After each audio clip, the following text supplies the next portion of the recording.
होगा सिग्नलिंग दो तरीके से होगी। बेसिकली हम सिग्नलिंग मॉलिक्यूल की अगर हम बात करें तो ये जो सिग्नलिंग मॉलिक्यूल है ये हाइड्रोफोबिक भी हो सकता है, हाइड्रोफिलिक भी हो सकता है। हाइड्रोफिलिक या हाइड्रोफोबिक।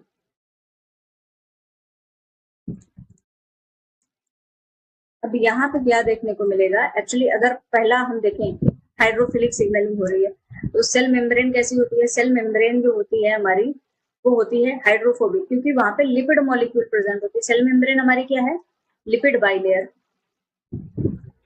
लिपिड बाइलेयर है। और ये जो बाइलेयर है, बाइलेयर में लिपिड मॉलिक्यूल्स के प्रेजेंट होने की वजह से इसका नेचर जो है वो हाइड्रोफोबिक टाइप का हो जाता है। अब ये जो हाइड्रोफोबिक प्रोटीन है, जो हाइड्रोफोबिक लाइगेंड है, आके हाइड्रोफिलिक लिपिड बाइलेयर से बाइंड करेगा यहाँ पे जो भी रिसेप्टर प्रेजेंट है। तो अब इसको किसी रिसेप्टर, एक्चुअली ऐसी कोई प्रोटीन की जरूरत नहीं पड़ेगी जो इसको क्रॉस कराइए, आएगा और डायरेक्टली क्रॉस कर जाएगा, क्योंकि ये हाइड्रोफोबिक नेचर का ही है। तो जैसे ही सिग्नलिंग मॉलिक्यूल आएगा ये अंदर पहुंच जाएगा। अब यहाँ पे इसको मिलेगा साइटोसोलिक रिसेप्टर, कोई ऐसा रिसेप्टर मिलेगा जिससे ये बाइंड कर सके, इसको बोला जाता है साइटोसोलिक रिसेप्टर। क्योंकि इसको लिपिड मेम्ब्रेन को क्रॉस करने के लिए किसी भी बाहरी चीज की जरूरत नहीं है, ये डायरेक्टली खुद ही क्रॉस कर सकता है, क्योंकि ये लिपिड बाइलेयर भी हाइड्रोफोबिक है और ये स्वयं भी हाइड्रोफोबिक नेचर का है, इसीलिए ये एज इट इज इसको क्रॉस कर लेगा। फिर सेल के अंदर पहुंचने के बाद में ये रिसेप्टर से बाइंड करेगा, वो भी साइटोसोलिक रिसेप्टर से बाइंड करेगा, और ये साइटोसोलिक रिसेप्टर फाइनली इसको न्यूक्लियस में ले जाएगा। और न्यूक्लियस में जाने के बाद में ये कुछ भी कर सकता है, जो भी इसका काम है। यहाँ पे आपका डीएनए अवेलेबल होता है जिसके साथ में बाइंड करने के बाद में ये जीन एक्सप्रेशन करा सकता है, कोई भी उसमें मॉडिफिकेशन है या कोई भी डेवलपमेंट की प्रोसेस है, ये वो कोई भी काम है जो भी सिग्नलिंग मॉलिक्यूल सिग्नल लेके आया है उस तरीके से ये काम कराएगा। लेकिन अगर यहाँ पे हाइड्रोफिलिक मॉलिक्यूल प्रेजेंट है, हाइड्रोफिलिक मतलब वाटर लविंग, अब वाटर लविंग मॉलिक्यूल है और लिपिड बाइलेयर तो आपकी लिपिड की बनी हुई है, वो तो हाइड्रोफोबिक नेचर की है। अब यहाँ पे आता है ट्विस्ट, अब इसको जो मॉलिक्यूल आएगा, सिग्नलिंग मॉलिक्यूल आएगा, अब उसको क्रॉस करने के लिए कोई तो चाहिए, कोई सहारा उसे चाहिए होगा जो यहाँ से उसको क्रॉस करा दे। ये जो सहारा होता है यही होता है cell surface receptor, cell surface receptor. क्योंकि अब इसको साइटोसोलिक जो रिसेप्टर है वो एज इट इज नहीं चाहिए, क्योंकि साइटोसोलिक रिसेप्टर अंदर मिल रहा था। अब इसको तो बाहरी प्रॉब्लम है, ये बाहरी लिपिड बाइलेयर को ही क्रॉस नहीं कर पा रहा, तो इसको तो बाहर से ही सहारा चाहिए। तो अब ये आके सिग्नलिंग मॉलिक्यूल जो भी है वो यहाँ पे आके बाइंड कर जाएगा, सिग्नलिंग मॉलिक्यूल आके बाइंड करेगा। अब ये साइटोसोलिक, ये सेल के सरफेस पे प्रेजेंट है रिसेप्टर, तो अब ये रिसेप्टर तो अंदर आ नहीं सकता, तो ये सिग्नल ट्रांसडक्शन का एक पाथवे एक्टिवेट करेगा, जिसको कि सिग्नलिंग कैस्केड बोला जाता है। और सेकेंडरी मैसेंजर्स या जो intracellular some proteins are there, या कोई सिग्नलिंग मॉलिक्यूल है जैसे कि सीएमपी है या कैल्शियम आयन है, ये उसको एक्टिवेट करेगा। तो क्या करेगा, ये सिग्नल ट्रांसडक्शन स्टार्ट करेगा, सिग्नल ट्रांसडक्शन। और इस सिग्नल ट्रांसडक्शन में क्या होता है, बहुत तरीके की कोई भी प्रोटीन्स होती हैं छोटी छोटी, वो एक्टिवेट हो जाती हैं, जो कि फाइनली किसी भी तरीके के चेंजेस को कराने में कैपेबल होती हैं। और वो चेंजेस क्या हो सकते हैं, जैसे कि कोई भी सेलुलर मूवमेंट है, मेटाबॉलिज्म है, या फिर कोई और भी सेलुलर फंक्शन है, तो ये उसको एक्टिवेट करा सकते हैं। So this can lead to the cellular metabolism,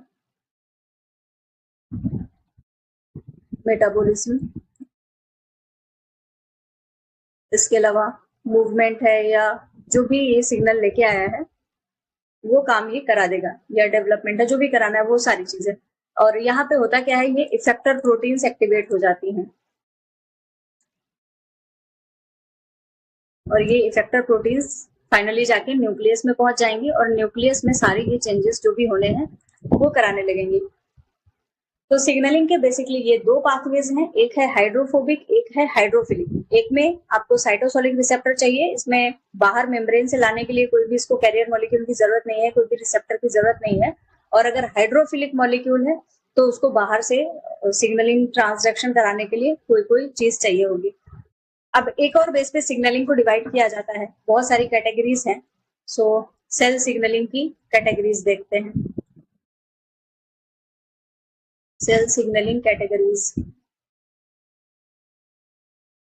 अब कैटेगरीज जब हम इसकी देखते हैं तो बेसिकली कैटेगरीज इस तरीके से बनाई जाती हैं कि ये सिग्नलिंग कहाँ से कहाँ के लिए हो रही है।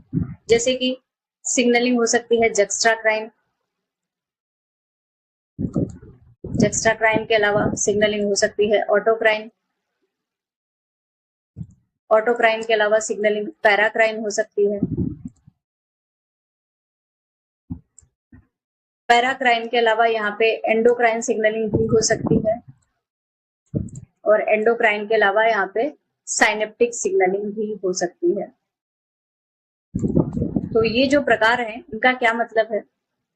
तो जक्स्ट्राक्राइन सिग्नलिंग बेसिकली क्या होता है, सेल्स के बीच में थोड़ा सा गैप होता है, सेल्स जो होंगी सेल्स के बीच में थोड़ा सा गैप होगा। बेसिकली हम बोल सकते हैं कि यहाँ पे गैप जंक्शन होता है, गैप जंक्शन। और ये कहाँ है? जक्स्ट्राक्राइन सिग्नलिंग में प्रेजेंट है। तो एक सेल कुछ अपने सिग्नलिंग मॉलिक्यूल्स को यहाँ से सिक्रीट करेगी और दूसरी वो उसको रिसीव कर लेगी, और बीच में थोड़ा सा जो गैप है उस गैप के थ्रू ये मॉलिक्यूल्स ट्रेवल कर जाएंगे, तो इसको बोला जाता है जक्स्ट्राक्राइन सिग्नलिंग, जहाँ पे सेल्स आसपास में है। अच्छा, इसके अलावा अगली सिग्नलिंग है ऑटोक्राइन। ऑटोक्राइन में मतलब जो सेल मॉलिक्यूल को सिक्रीट कर रही है ये अपने ऊपर ही इसको एक्ट करा ले रही है, मतलब सिक्रीशन भी यहीं से हो रहा है मॉलिक्यूल का, और मॉलिक्यूल इफेक्ट भी इसी पे कर रहा है। So this is known as autocrine signalling. Paracrine signalling में क्या होता है? पैराक्राइन सिग्नलिंग में जो सिग्नलिंग मॉलिक्यूल्स होते हैं ये थोड़े से डिस्टेंस पे होते हैं, लेकिन ये डिस्टेंस बहुत ज्यादा नहीं होती है, थोड़ी ही होती है। तो यहाँ पे कोई एक मॉलिक्यूल सिक्रीट करेगा और दूसरा इसे रिसीव कर लेगा। So this is known as paracrine signalling. Juxtacrine में क्या था? यहाँ पे गैप जंक्शन के थ्रू कनेक्टेड होती है, यहाँ पे गैप बहुत कम होता है, बहुत ज्यादा गैप नहीं होता है, लेकिन यहाँ पे गैप जो है पैराक्राइन सिग्नलिंग में नियर बाई सेल्स होगी, गैप थोड़ा सा ज्यादा देखने को मिलेगा। एंडोक्राइन सिग्नलिंग का तो पता ही है आपको, जो भी जो हार्मोन्स होते हैं बेसिकली एंडोक्राइन सिग्नलिंग में हार्मोन्स का सिक्रीशन हो रहा होता है, और ये ब्लड के थ्रू ट्रेवल करते हैं, ब्लड स्ट्रीम में पहुंचते हैं, वहां से ये ट्रेवल कर रहे होते हैं। और साइनेप्टिक सिग्नलिंग कहाँ देखने को मिलती है? साइनेप्टिक सिग्नलिंग हमें देखने को मिलती है नर्वस सिस्टम में, नर्वस सिस्टम, वहां पे हमें साइनेप्स के बीच में जंक्शन देखने को मिलता है, वहां पे ही ये सिग्नलिंग हो रही होती है।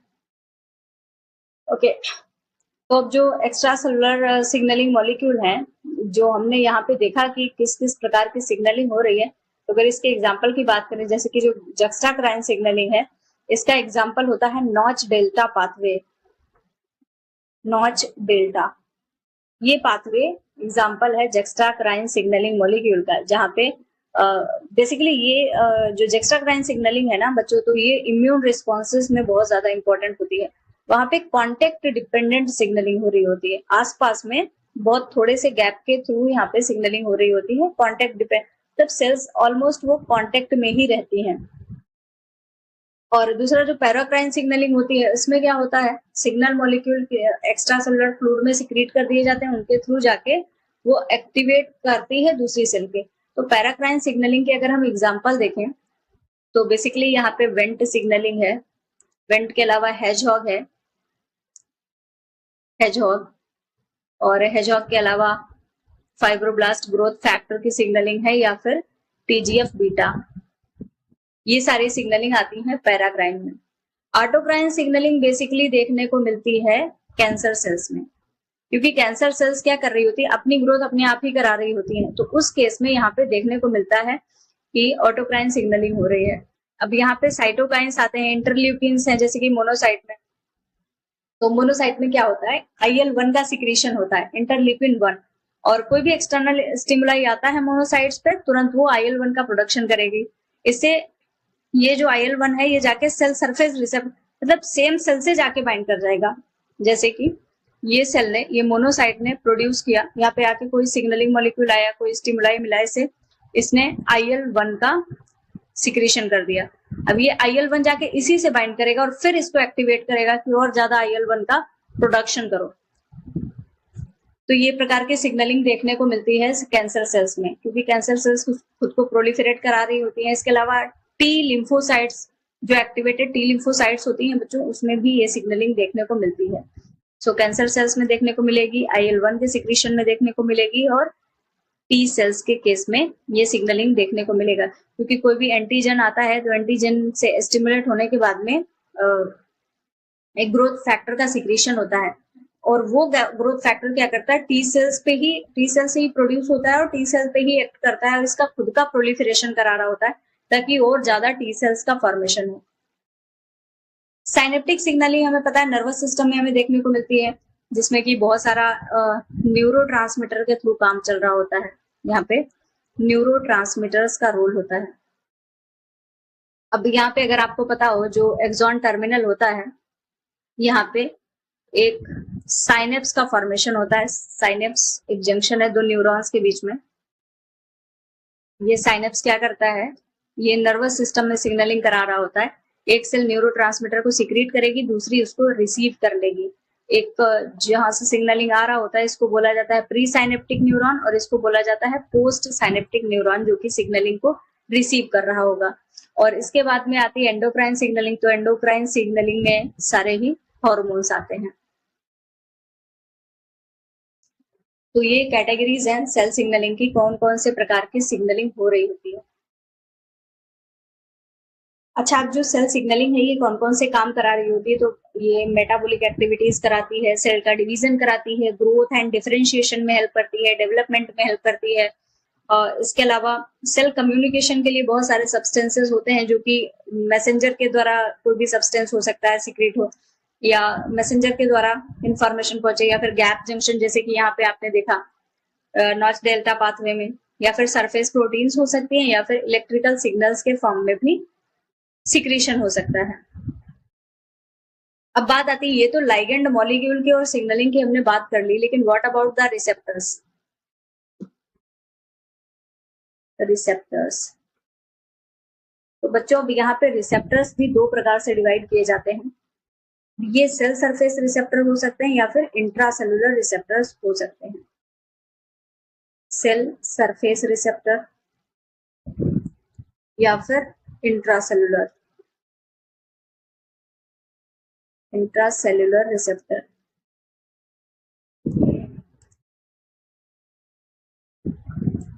अच्छा, अब जो सेल सरफेस रिसेप्टर्स होते हैं, अगर इनकी बात करें तो ज्यादातर केसेस में देखा जाता है कि ये जो सेल सरफेस रिसेप्टर्स होते हैं, ये ट्रांस मेम्ब्रेन प्रोटीन्स होती हैं।